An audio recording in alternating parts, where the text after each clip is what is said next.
welcome everyone. Faye here, and welcome to another edition of Faye Fitness. Today we are going to continue with our kickboxing series and learn how to do our number 8 kicks, which are also known as our rear lead kicks. So if this sounds like something you'd be interested in learning, stay tuned and I'll show you how.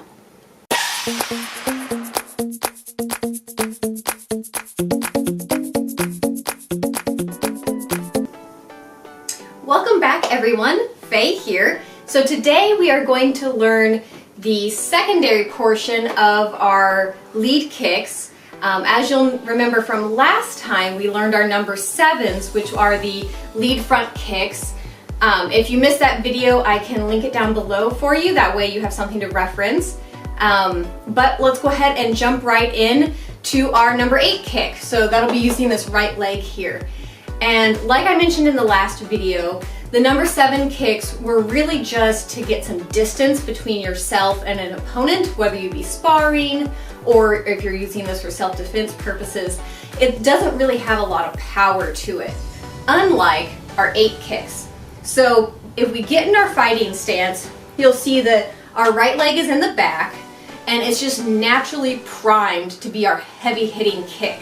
It's very easy to shift all of our weight forward onto our left leg, so that way we have all this nice leverage for our right leg to come up, out, kick, and then come back. So these are the kicks that if you kick someone hard enough, you might actually be able to crack some ribs. So do keep that in mind, especially if you're practicing with a partner for the first time. Please don't go too hard, because again, there's some force behind this and you could do some damage. The best way to practice this, like we did in the last video, is to get a table and something light, whether it be a box of tissues, a book, something that doesn't really matter if you knock it over. Put it at the edge of the table like this, get in your fighting stance, and then just practice like we did with the 7s, of bringing the leg up, using the flat of the foot to push the item forward, retract the leg, and then come down. And let me just move a little to the side here. The reason that we want this leg to come out and then retract back rather than just kicking forward and falling in that arc is the exact same as for the 7 kick. We want to be able to use this leg quickly and efficiently. So if I am, say I'm kicking a target, I shift my weight to this left leg. That way I have some nice push-off power here. I push up, out, and back. See how I'm ready to prime again? With my leg up, I can fire multiple times before coming down. If I've kicked out and I'm dropping my leg straight down or in this arc pattern, if I need to fire it again, I'm kind of out of luck. There's not enough time for me to rally that muscle and get my balance back in order to fire it again.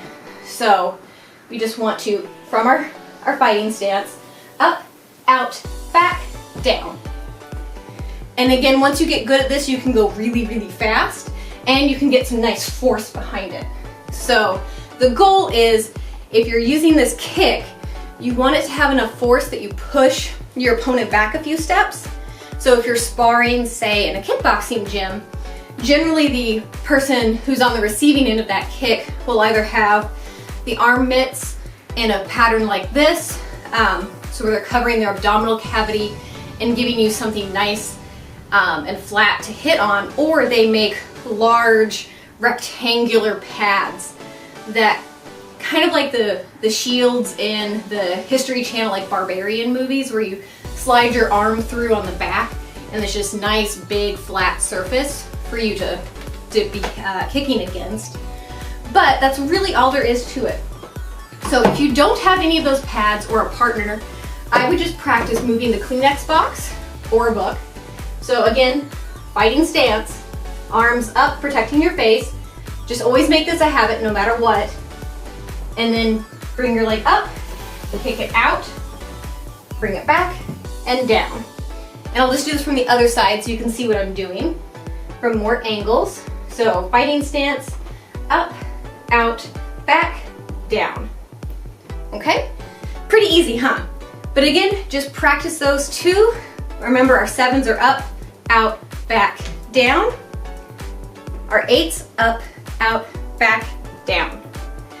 So there you have it, guys, the 7 and 8 kicks. Thank you so much for tuning in today, guys. If you liked what you saw, please like and subscribe down below to stay up to date on all of my fresh content. And tune in next week where we start doing the fun roundhouse kicks. So our 9s and our 10s. Until then, see you guys later.